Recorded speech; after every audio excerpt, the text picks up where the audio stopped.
ṣé ẹgbọ́n nǹkan tí Davina àbí Vanilla àbí kí lorúkọ ọmọ burúkú yẹn ṣé ẹgbọ́n ṣòó tó ṣe Davina èlò náà san fún ẹ náà because it's so obvious that you have been paid.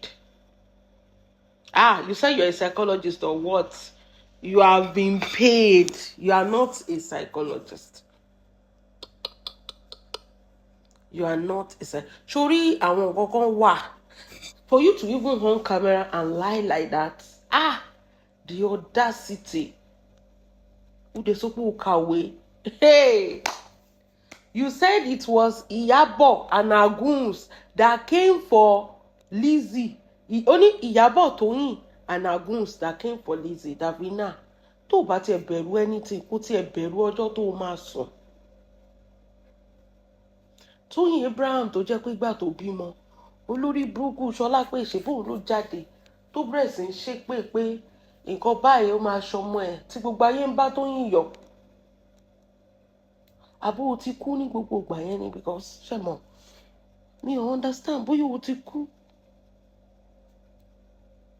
Nígbà tí Tóyìn bímọ lọ́jọ́ tó bímọ, do you see the back to back show tí Lizzie ṣe fún Tóyìn? Kò máa tí ì sí ọ̀rọ̀ Lati orí ẹja ń gbogbo ìgbà yẹn. And Davina ó dẹ̀ lọ gbogbo ẹ̀ papọ̀. Ó dẹ̀ jù wípé Ìyábọ̀ àtàwọn goons ẹ̀ ló kọ́kọ́ lọ fún Lizzie.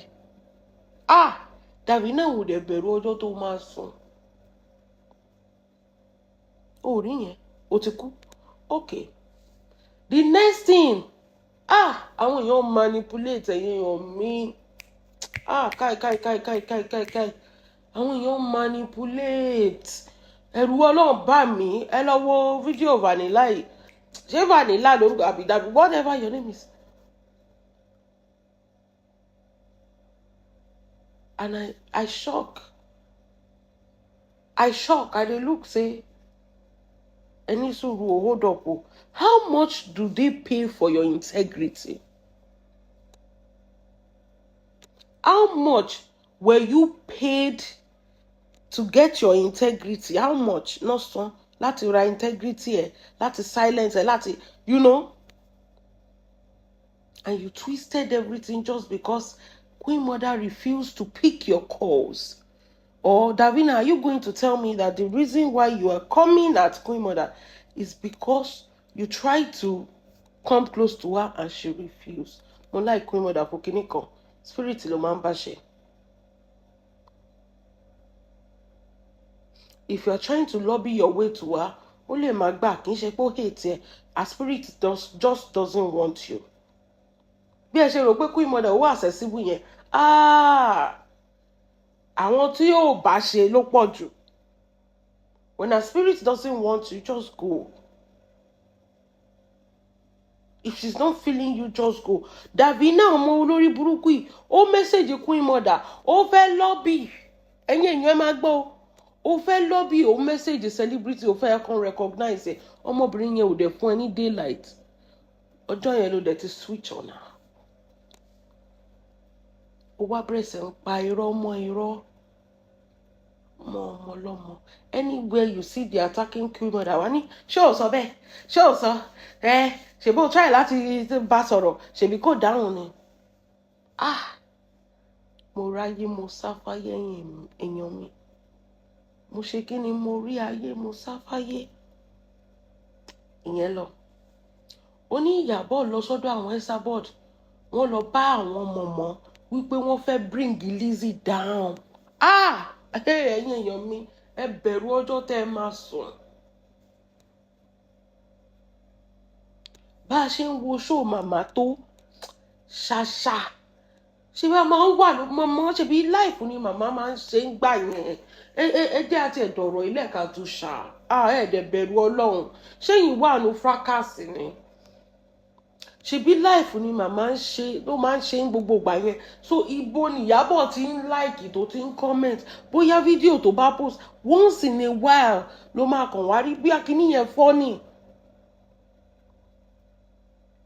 Ó wá ń parọ́ pé màmá wípé Ìyábọ̀ wọ́n lọ recruit Esabod láti bá nǹkan tẹ́ ẹ̀ mọ̀ Davina wàá jẹ ìyà ayérayé pẹ̀lú ògo Ọlọ́run pẹ̀lú bó ṣe parọ́ mọ́ ọmọbìnrin yẹn. You go cry blood nílé ayé yìí pẹ̀lú bó ṣe sórí. And you sat down on life and you are spewing out rubbish and you know yourself in your heart. Sórí ọjọ́ tó bá máa kù wọ nìkan tó kù Ọlọ́run ọba wọ́n máa ṣe ẹ̀ náà. Má jẹ́ kí inú ẹ̀ dùn jù, kò sí nǹkan tí ò lè ṣe anybody. If you can sit down and cook lies, it's one thing to hate somebody. It's another thing to lie on somebody. Davina, ó dẹ̀ parọ́ mọ́ ìṣẹ̀dá ọmọbìnrin yẹn. It's one thing to hate somebody pé eléyìí mi láìpẹ́ ìmọ̀dà ó ti máa ń ṣe kinní ṣóò nìkan ló wà ń bẹ̀ àbí mo bá sọ̀rọ̀ kò dá mi lóhùn. It's another thing to lie on somebody. Wọ́n máa parọ́ mọ́ ẹni o Davina, ẹrù ẹlẹ́rù wọ́n máa dìlé ẹ lórí. I'm not cursing you, but torí pé o mọ nǹkan tó ṣẹlẹ̀ ó dẹ̀ parọ́. Ó ní Ìyábọ̀ Tóyìn wọ́n lọ háyà mọ̀mọ́ Sopport láti fi bring Lizzy down. Davina, this is not what happened at all. You just jump into this fracas. You don't know anything. Just because Ìyábọ̀ rejected you, you are now looking for somebody to lobby with to be attacking her. This is what you're doing. Ìyábọ̀ Tóyìn wọ́n lọ bá Sopport pé wọ́n fẹ́ bring Lizzy down. Davina, ask yourself if you're smart enough. Kí ni wọ́n jọ dàpọ̀? Because you left the beginning and the genesis of everything. When all these things started, Lizzy started this on social media. She went after Toyin Abraham unprovoked. Sorry Davina, báwọn ọ̀tá ẹ̀ ṣe máa wá fún ẹ unprovoked nìyẹn torí pé o ti ẹ̀ parọ́. She went after Toyin Abraham, ọmọ ọlọ́mọ tó ṣì wà nú ẹ̀jẹ̀ tó ṣẹ̀ bímọ kò sí. Ṣó o ti kú ní gbogbo ìgbà yìí ni? Did Toyin say anything? Ìyábọ̀ called Lizzy. Kí ló ṣẹlẹ̀? Ìyábọ̀ went to Toyin's place. Mama Sopport came online. They settled everything. Ìyẹn lọ bẹ́ẹ̀. Everybody rò pé ó ti tán. Oníkálukú return to their daily activities. Davina ṣó mọ̀ pé ó yọ gbogbo páàtì kúrò wípé Lizzy ló bẹ̀rẹ̀. Àǹtí Ìyábọ̀ lọ sí lẹ́yìn ìgbà yẹn tí Fọlá wá ṣẹlẹ̀ Lizzy marry ó ṣe gbogbo orí burúkú tó ṣe tí Fọlá ṣẹlẹ̀ Ìyábọ̀ ò dá sí. In fact, most bloggers go ò dá sí. Ìgbà tí Fọlá lọ sọ́dọ̀ Gistlover, there's only one person that supported Fọlá on this fracas. It was Dorcas. Gbogbo every other bloggers ẹ̀yìn Lizzy náà wà. She bought and silenced every one of them. Tọmọdé ò bá gbọ́ ìtàn ó yẹ kó gbàrọ̀ bá ọ. Davina, ó dẹ̀ ń parọ́. Everybody was behind Lizzy. Everybody. MHM served Lizzy for 5 freaking years. Nobody recruited anybody to fight Lizzy. Lizzy was supported back to back. Joko Snare, Pause and Ponder, Momo, àwọn ọmọ Momo, lóríṣiríṣi.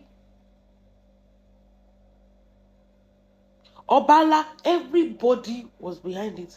Dorcas nìkan. Sori bí fracas ṣe pọ̀ tó. At one point, everybody supported Lizzy, including myself. Nígbà yẹn, pé ẹ̀mi ṣe fẹ́ pọ̀ ọmọdé yìí ni.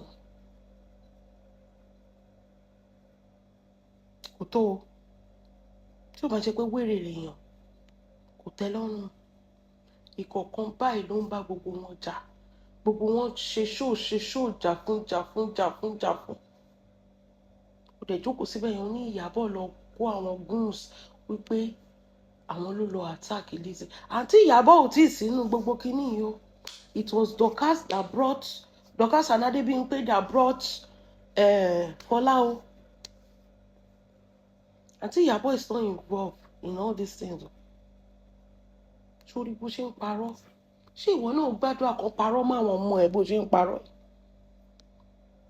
Davina ṣe bó bímọ. Ṣó gbàdúrà káwọn èèyàn parọ́ mọ́ àwọn ọmọ ẹ? Iyabo is not involved in all this, yo.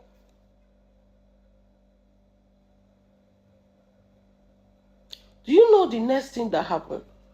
After a while, Iyabo went to UK. Gbogbo saga yẹn ṣe bẹ́ẹ̀ yẹn. Ṣebí Lizzy ti bẹ̀rẹ̀ show fún ara ẹ̀. She went to UK. To Canada rather. She did a skit to help somebody polówó ọjà. And she said, "I tẹ̀ wà lórí Facebook àti lè jà ju heartbeat bra." She just mimic that anybody can do. Bí mo ṣe wà yìí, ta ló wà ńbẹ̀ náà? Mo lè mimic Auto Bola. Kìdẹ́ tún ṣe pé Lizzy l'Aunty Iyabo mimic. Aunty Iyabo mimic Fọlá. Ṣó ti rí ń sè? Kì í ṣe pé Aunty Iyabo lọ mimic Lizzy o, Davina. Ṣó ti get this into your dumb skull? Kì í ṣe pé ó bú Lizzy, kì í ṣe pé ó bàjà, kì í ṣe pé ó tún sín Lizzy jẹ. Fọlá l'Aunty Iyabo mimic tó ń ta heartbeat bra, which was very funny.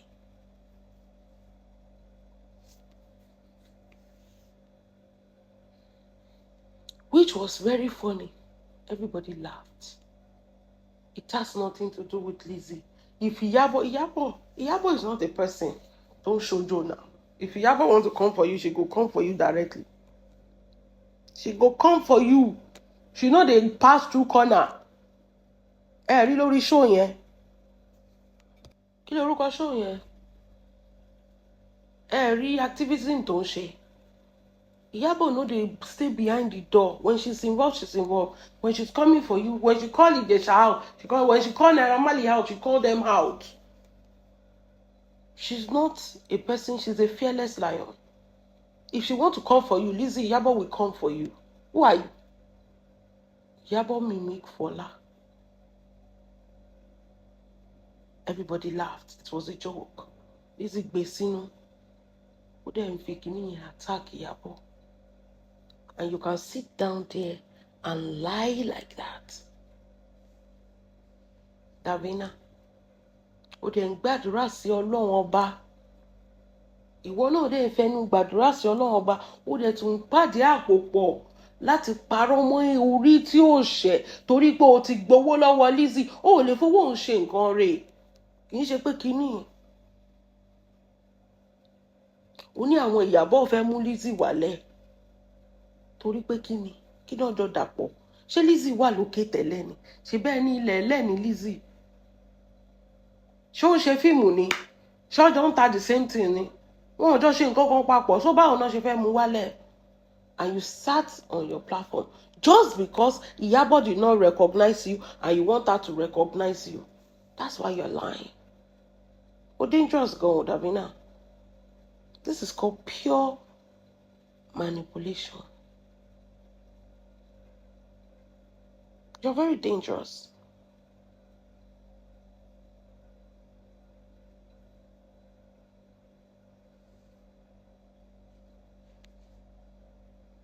I watched that video like this. I said, wait, you don't know what happened. They gave you a version out of hatred of what happened. You took it and you careless to know what actually happened. So, only mo ti sọ fún ẹ, this is what happened. Láti jọ́ yẹn ni Lizzy ti bẹ̀rẹ̀ sí ní attack Iyabo. Ṣẹpẹtẹ́rì kíní kan. Kó tó di pé wọ́n parọ́ mọ́ Iyabo pé Iyabo tún ní gist lover. Do you know how many years ago this was, Davina? Ọ̀rọ̀ tó sọ ṣáńkálá yẹn. Nǹkan tó mọ̀ díẹ̀ ní ìrọ́pò ti bẹ̀rẹ̀ sí speak gan ìgbà tí gbogbo kìíní ìṣẹ̀lẹ̀. And you were there saying that wọ́n lọ recruit Esabod. The same Esabod rí. Ṣé bóun ni ṣó wà ń bẹ́ ìgbà tán bí Florida ni? Ṣó ya wèrè ni? Were you there when they born Florida? The same Esabod man, grandma Florida. Davina.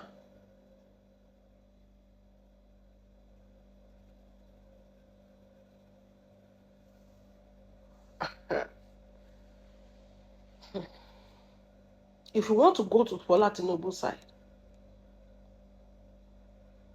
a father of 4 children or 3 left the house for 7 months. He knows his wife is not working. The wife has a baby. Left the house to go and stay with a woman for 7 months. Ẹ máa fi nǹkan ṣíra yín wò náà. Ẹ wá sọ Lizzy the victim. Ó fìyàwó lẹ̀ sílé pẹ̀lú àwọn ọmọ.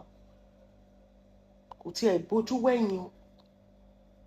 Lizzy sọ pé òun kówó fún Lati kókó fún Fọlá. Ṣé Lati yóò mutí ṣó kówó délé ni àbó lọ́mọ tó fowó ọmọ tí ń bí ẹ̀ palọ̀?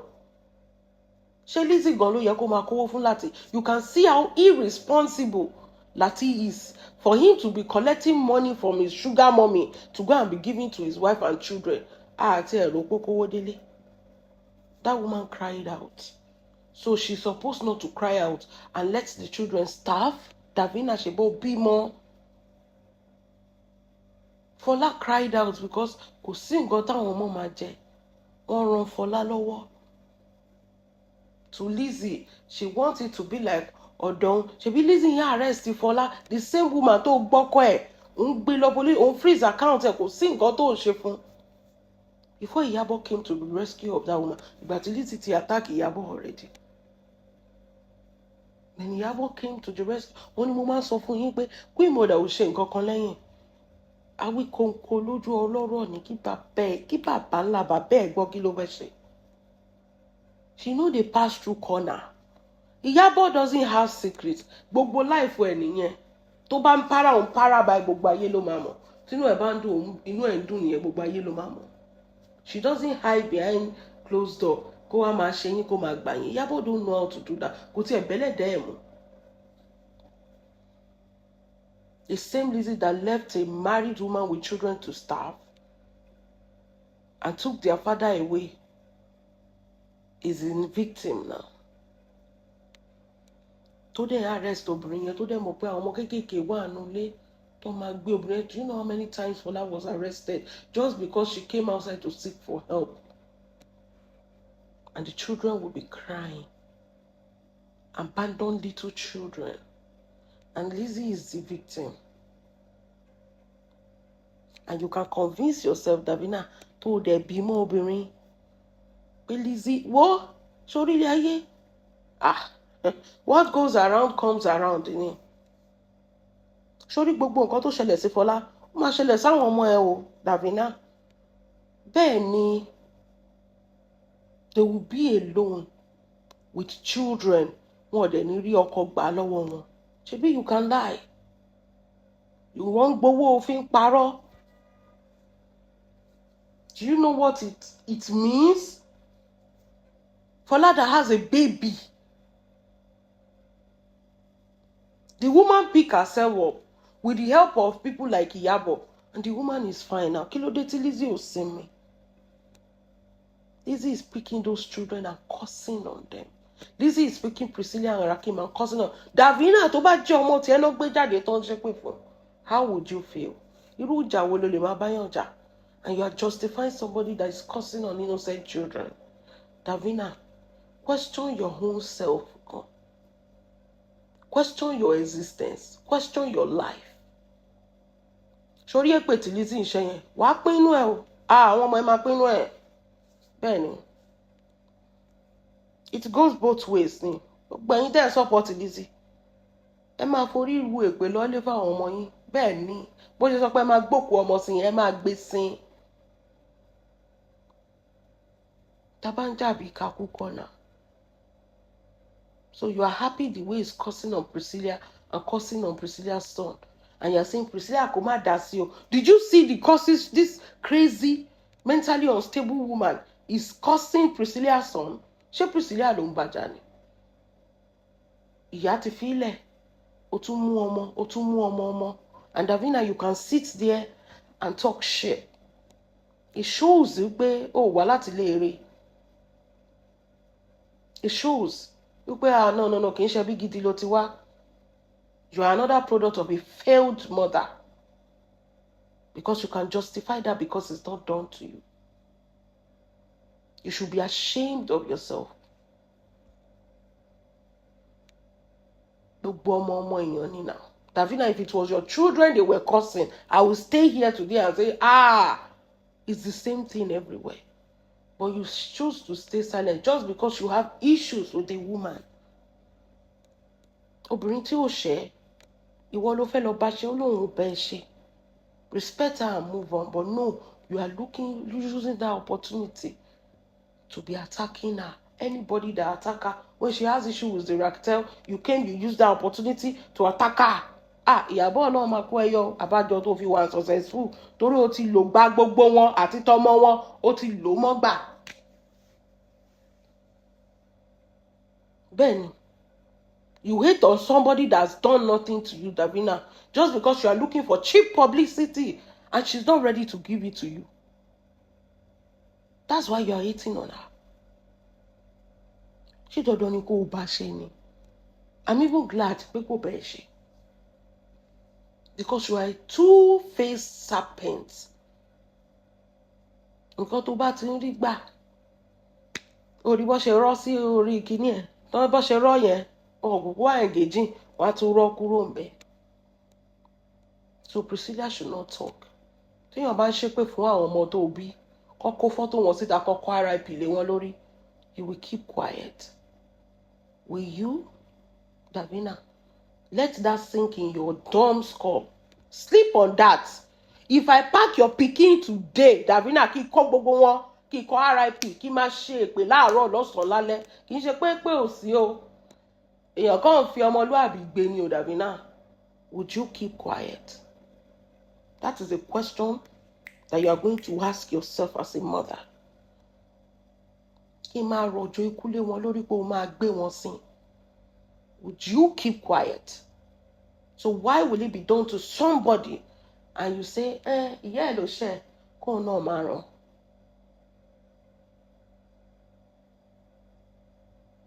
It's question the type of human being you are, Davina. No. I'm ashamed of you. Swear in your face. I pour you spit for face. I am ashamed of you. You are not a good mother. You are a failed mother. You failed your children. Sleep on that. Think about that. Ponder on it.